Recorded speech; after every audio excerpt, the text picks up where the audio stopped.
आपल्या या परिसरातल्या सर्व वडीलधारी ज्येष्ठ नागरिक, माता भगिनी आणि तरुण सहकाऱ्यांचा उद्याच्या 20 तारखेला हाताच्या चिन्हासमोरचं बटन दाबून आशीर्वाद द्या ही विनंती करायला मी तुमच्या समोर बंधून उपस्थित आहे। या निमित्तानं आदरणीय शिवाजीरावजी मस्के मेंबर, अमितजी पवार, संतोषजी माने, अनिलजी मोरे, पिंटू गायकवाड उपस्थित सर्वांची मी मनापासून वेळेअभावी दिलगिरी व्यक्त करून माफी मागून उपस्थित सर्व सन्माननीय भारत नानांच्या काळापासून जीवाभावानं सुखदुःखाच्या परिस्थितीमध्ये तितक्याच ताकदीने पाठीमागे उभा राहिलेले सर्व प्रमुख पदाधिकारी, उपस्थित सर्व पत्रकार बंधू आणि तरुण सहकारी मित्रांनो, उद्याच्या विधानसभेच्या निवडणुकीच्या निमित्तानं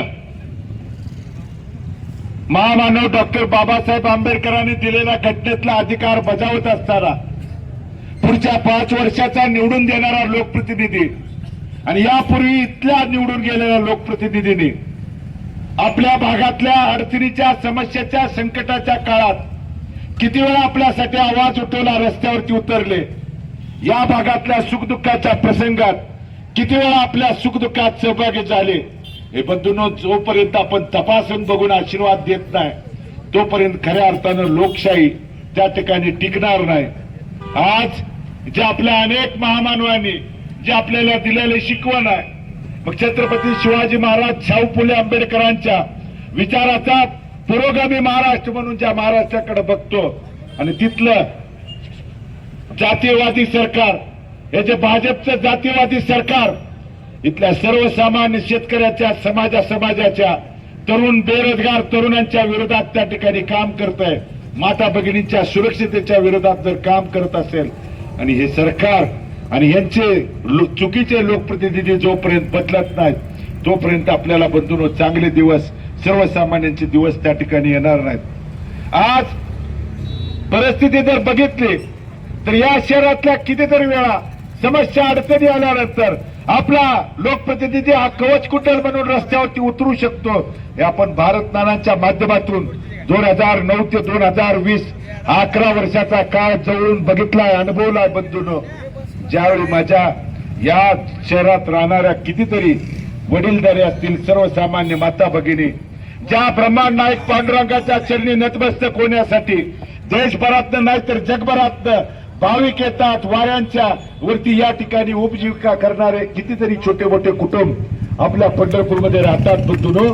आणि सर्वसामान्यांच्या वरती अन्याय अत्याचार झाल्यानंतर तुम्ही बघितलंय भारत नानांच्या माध्यमातून की आमदार गोरगरिबावरती अन्याय झाल्यानंतर कशा पद्धतीनं त्या ठिकाणी दरकाळी पडू शकतो, पुढे येऊ शकतो। ज्यावेळी मंदिर परिसरात माता भगिनी कोण हार, तुरे, बुक्के, हस्तिगण त्या ठिकाणी, मग त्या ठिकाणी रुक्मिणी मातेचा सौभाग्याचं प्रतीक चुडा विकणाऱ्या त्या माता भगिनींच्यावरती अन्याय अत्याचार झाला।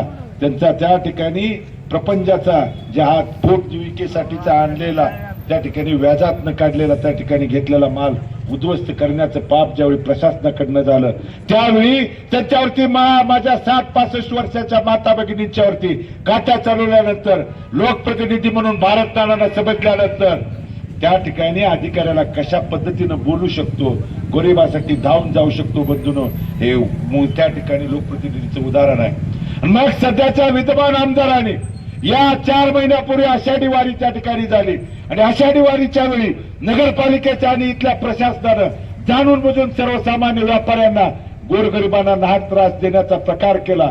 कितीतरी व्यापाऱ्यांची घरं उद्ध्वस्त करण्याचं, छोट्या मोठ्या माता भगिनी रस्त्यावरती फक्त एका फुटासाठी त्या ठिकाणी बसल्या होत्या, पण त्यांचा माल उद्ध्वस्त करायचा आणि त्यांच्या कुटुंबाचं त्या ठिकाणी प्रपंच मोडीत काढण्याचं पाप प्रशासनाकडनं चालू होतं। मग का लोकप्रतिनिधी त्या ठिकाणी येऊ शकला नाही, बोलू शकला नाही? म्हणून तुमच्या ज्यावेळी अडचणीच्या काळात बंधूंनो आम्हाला समजल्यानंतर इथले अनेक सहकारी घेऊन आम्ही त्या ठिकाणी डीवायएसपी असेल, प्रांत ऑफिस, ते नगरपालिकेच्या अधिकाऱ्यांच्याकडे जाऊन सांगितलं की तुम्हाला जर वाटत असेल गोरगरिबांच्या सुखदुःखात दुःखाच्या प्रसंगी अडचणीच्या काळात कोण येणार नसेल तर तुम्ही असं समजू नका. भारत नानांच्या विचाराचे आम्ही हजारो मावळे त्या ठिकाणी शहरात काम करतात आणि म्हणून त्यांना ठणकावून सांगितलं, जर आता इथून पुढच्या काळात गोरगरिबाला त्रास देण्याचा प्रकार केला तर जशाच तसं रस्त्यावरती उतरून तुम्हाला त्याच पद्धतीनं ज्या पद्धतीनं भारत नानांनी त्या दरम्यान त्या ठणकावून सांगण्याची भूमिका पार पडली होती, ती भूमिका पार पडेल सांगण्यानंतर बंधूंनो त्यांनी ते सगळं थांबवण्याचं काम केलं. हे कशामुळे शक्य झालं?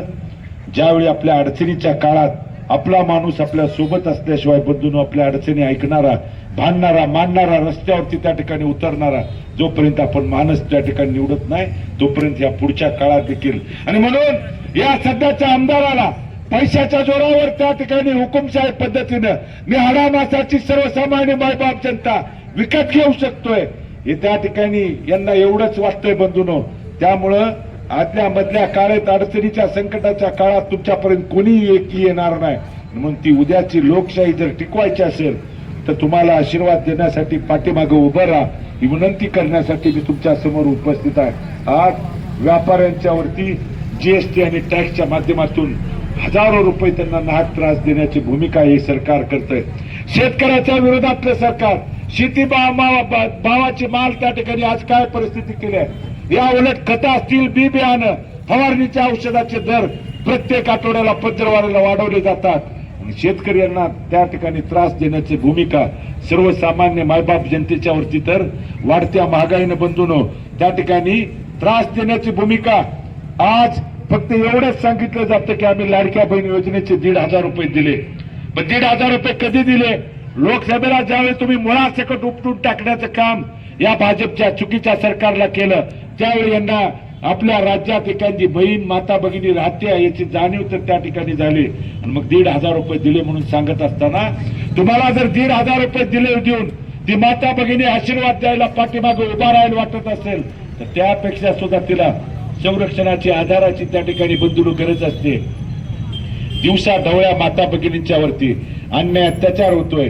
छोट्या आपल्या मुलींच्या वरती 3-4 वर्षांच्या मुलींच्या वरती जर अन्याय अत्याचार होत असताना जर सरकार आणि गृहमंत्री मुख गिळून गप बसत असतील तर हे चुकीचं सरकार बदलल्याशिवाय आपल्याला गत्यंतर नाही. म्हणून समाज ज्या वेळी रस्त्यावरती उतरला त्यावेळी मग मराठा समाज मनोज जरांगे साहेबांच्या वरती नेतृत्वाखाली रस्त्यावरती उतरला. काय दिलं सरकारनं? लाट्या काट्या आणि दिवसा डवळ्या गोळ्या चालवल्या. मुस्लिम समाज बांधव न्याय हक्काची लढाई लढत असताना आमच्या मनामध्ये जातीयतेचे द्वेष तेढ निर्माण केले आणि मग त्यांना त्या ठिकाणी जाणून बुजून नाहक त्रास देण्याचं या जातीवादी भाजपच्या सरकारने एकीकडे काम केलं. आणि म्हणून मुस्लिम समाजाच्या माझ्या तरुणांना देखील आव्हान आणि विनंती करायची आहे. धनगर समाज बांधवांच्या बाबतीत देखील तीच परिस्थिती बंधूंनो. एसटी प्रवर्गामध्ये आरक्षण देतो म्हणून सांगितलं. 2014च्या त्या दरम्यान सांगितलं होतं की मला सरकार द्या, पहिल्या कॅबिनेटमध्ये एसटी प्रवर्गाचं आरक्षण देतो. आज 2024 उलटलं पण यांचा आणखी पहिली कॅबिनेट त्या ठिकाणी होते. तीच परिस्थिती माझ्या लिंगायत समाजाची, तीच माझी परिस्थिती कोळी समाज बांधवाची. आणि मग हे सरकार आपल्या समाजाचे भांडण लावण्याचं पण काम एकीकडे करत आहे. कारण आपला बहुजन समाज एकमेकाच्या हातात हात घालून गुन्ह्या गोविंदानं जर राहिला तर यांची त्या ठिकाणी राजकारणाची पोळी बाजणार नाही. म्हणून आपल्या नेहमी मतभेद, कधी मराठा मुस्लिम, कधी मराठा त्या ठिकाणी ओबीसी, कधी मराठा धनगर, या समाजाचं जर भांडण झालं, रस्त्यावरती उतरले तर आपली राजकीय पोळी भाजते. एवढंच हे जातीवादी सरकार त्या ठिकाणी बघतंय बंधूंनो. आणि म्हणून हा डाव हाणून पाडण्यासाठी उद्याच्या 20 तारखेला बहुजन समाजातल्या प्रत्येक घटकाने एकत्रित येणं काळाची त्या ठिकाणी गरज आहे. प्रत्येक गोष्टीत आपल्यावरती अन्याय अत्याचार करण्याचं काम या चुकीच्या माणसांनी त्या ठिकाणी केलेलं आहे. आणि म्हणून ती बदलायची जर असेल तर महाविकास आघाडीच्या काँग्रेस पक्षाच्या वतीनं 5 गोष्टीचा वचननामा बंधूंनो दिलेला आहे. जो पहिला शेतकऱ्यांच्या साठी सांगितलाय की आपल्या काँग्रेसचं सरकार आल्यानंतर 3 लाख रुपयेपर्यंतची कर्जमाफी करायचे पहिला वचननामा सांगितलेला आहे. आणि जे नियमित कर्ज भरणा करतात त्यांना जवळजवळ 50,000 रुपयाची मदत त्यांच्या खात्यावरती द्यायचं. दुसरं, माता भगिनींच्यासाठी महागाई तर कमी करूच, आज 1,500 रुपये दिले म्हणून सांगत असताना वाढत्या महागाईने ज्या माता भगिनींच्या आणि सर्वसामान्यांच्या कुटुंब उद्ध्वस्त करण्याचं काम या सरकारनं केलंय. बंधूंनो, आपण प्रत्येकाने दीपावलीचा सण या 12-15 दिवसामध्ये सगळ्यांनी साजरा केलाय. प्रत्येकाने दीपावलीचा त्या ठिकाणी सणाचा बाजार आणला असेल, कुणी आणला नसेल तर जाताना किराणा दुकान इथं जवळपासच आहे, जाताना चौकशी करा. मी सांगतो ते रोजच्या जीवनावश्यक लागणाऱ्या गोष्टींचे दर तपासा. लाडकी बहीण योजना येण्याच्या पूर्वी खायचं तेल 100 रुपयाच्या आत होतं, आज 150 रुपये झालंय. मूग डाळ तपासा, तूर डाळ तपासा, साखर, तांदूळ, रवा, कुठल्याही त्या ठिकाणी मग पीठ असेल.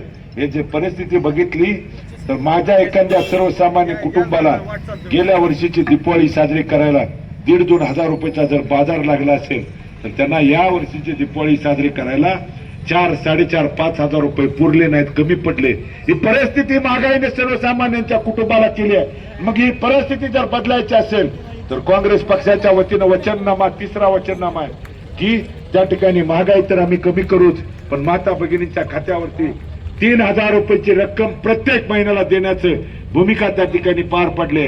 आणि माता भगिनींना आणि ज्या मुली शाळेला जात आहेत, कॉलेजला जात आहेत शिक्षणासाठी, त्यांना मोफतचा एसटी प्रवास त्या ठिकाणी सांगितलेला आहे. आणि बेरोजगार तरुण तरुणींच्यासाठी जे ग्रॅज्युएट आहेत, पोस्ट ग्रॅज्युएट आहेत, पण नोकरीच्या प्रतीक्षेत शहरात फिरतायत, वन भटकतायत, त्यांच्यासाठी दर महिन्याला 4,000 रुपयाची मदत खात्यावरती देण्याचं काँग्रेस पक्षाच्या वतीनं वचननामा आहे. आणि चौथा, जात न्याय जनगणना करून जोपर्यंत आपल्या महाराष्ट्रात जाती जातीची जनगणना होणार नाही तोपर्यंत कुठल्याही समाजाला न्याय मिळणार नाही.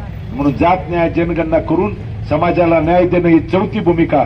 आणि पाचवा आणि अंतिम, आपल्या प्रत्येक कुटुंबाचं त्या ठिकाणी आरोग्य विमा काढून आरोग्य विमा कवचाच्या माध्यमातून एखाद्या कुटुंबाला दवाखान्याचं संकट आलं, अडचण आली तर त्याला 25 लाख रुपयेपर्यंत ऑपरेशन असेल, औषधोपचाराच्या गोळ्याचा खर्च त्या आरोग्य विमा कवचाच्या माध्यमातून द्यायचा. हे 5च गोष्टी सांगितलेल्या आहेत. तुमच्या मनामध्ये येईल हे कसं शक्य आहे, तर आजच कर्नाटक राज्याचे मुख्यमंत्री मंगळवेढ्याला मला आशीर्वाद द्यायला आले होते आणि त्यांनी सांगितलं की या 5 गोष्टी आम्ही त्या ठिकाणी महाविकास आघाडीला आणि काँग्रेस पक्षाला सुचवल्यात. जे 1.5 वर्षापूर्वी काँग्रेसच्या विचाराचं सरकार कर्नाटकमध्ये आलंय आणि या 5ही गोष्टी आम्ही सर्वसामान्य मायबाप जनतेला देतोय, त्यांच्या सेवेसाठी त्या ठिकाणी तिथं करतोय. आणि हीच जर आपल्या काँग्रेसच्या महाविकास आघाडीचं सरकार उद्या महाराष्ट्रात आलं तर ते पूर्ण करण्याची जबाबदारी देखील तुमच्या आशीर्वादानं तिथं गेल्यानंतर करायची जबाबदारी, भांडायची, लढायची, रस्त्यावरती उतरायची जबाबदारी इथून पुढच्या काळात आमची असणार आहे बंधूंनो. आणि म्हणून तुम्ही उद्याच्या 20 तारखेला आशीर्वाद द्या. तुम्ही दिलेल्या आशीर्वादाला 2009, 14, 19ला कधी त्या ठिकाणी माझ्या वडिलांनी भारत नानांनी शेवटच्या श्वासापर्यंत काम करत असताना कुणाला समाजाला प्रत्येक गोरगरिबाला त्या ठिकाणी न्याय देण्याची, कधी पोलीस प्रशासन, सरकार, सत्ता, पदाचा वापर करून गोरगरिबाला अन्याय अत्याचाराची भूमिका कधी त्यांनी शेवटच्या श्वासापर्यंत घेतली नाही. मग इथला रिक्षा चालक असेल त्यांच्यावरती कोणी आरटीओनं, पोलीस प्रशासनानं त्रास दिला असेल, त्या ठिकाणी टांगे चालक असेल यांना त्रास दिला तर तुमचा एक आधार म्हणून नानांच्याकडे जाण्याची भूमिका त्या ठिकाणी पार पडत होता. इथल्या प्रत्येक घटकाला न्याय देण्याच्या भूमिकेसाठी तुमचा आशीर्वाद बंधूंनो तेवढाच महत्वाचा आहे. आणि तुम्ही सगळ्यांनी आपल्या आजूबाजूच्या परिसरातल्या देखील तरुणांना, त्या ठिकाणी माता भगिनींना आणि वडीलधाऱ्यांना सांगा की पोटनिवडणुकीच्या काळात जी आपल्या शहराच्या माध्यमातून जी चूक झाली, ज्या आज इथला प्रत्येक नागरिक गोरगरीब, मग वाढीव पाणीपट्टी असेल, वाढीव घरपट्टी असेल, नगरपालिकेच्या माध्यमातून पिण्याच्या पाण्याची त्या ठिकाणी सोय होत नाही, या ठिकाणी इथल्या गटारीची, ड्रेनेजची जर अडचण आली तर आपण कुठल्याही लोकप्रतिनिधीच्याकडे जाऊ शकत नाही, भांडू शकत नाही, बोलू शकत नाही. ज्या 11 वर्षाच्या काळात भारत नानाच्या माध्यमातून तुम्ही जवळून बघितलंय, अनुभवलंय. आणि हे कशामुळे झालंय तर भाजपच्या सरकारने बंधूंनो 2 वर्ष झालं नगरपालिकेच्या निवडणुका घेतल्या नाहीत, पंचायत समिती, जिल्हा परिषदच्या निवडणुका झाल्या नाहीत. आज जर त्या झाल्या असत्या तर ज्यावेळी आपल्यावरती समस्या, संकट आले असती, यातले सहकारी त्या ठिकाणी तिथं प्रतिनिधित्व करण्यासाठी गेले असते आणि तुमचा आवाज, समस्या मांडण्याची भूमिका त्या दरम्यान पार पाडली असती. ते होताना किंवा ते करू द्यायचं नाही, एवढ्या खालच्या पातळीला हे सरकार त्या ठिकाणी खाली उतरलंय. आणि म्हणून हे सरकार जोपर्यंत खाली उतरत नाही आणि आपल्या ग्रामीण भागात वाढवडलादी एक मन म्हणले आहे बंधूंनो, इडापिडा टळू दे आणि बळीचं राज्य येऊ दे. खऱ्या अर्थानं आपल्या राज्यात बळीराजाचं, शेतकऱ्याचं, तरुणांचं, माता भगिनीच्या संरक्षणाचं जर सरकार आणायचं असेल तर हाताच्या चिन्हासमोरचं बटन दाबून तुम्ही आशीर्वाद द्या ही विनंती करतो. तुमच्या आशीर्वादाला, पाठबळाला, सहकाराला किंचितभर देखील तडा जाऊ देणार नाही एवढंच या निमित्तानं सांगतो आणि मी माझं मनोगत थांबवतो.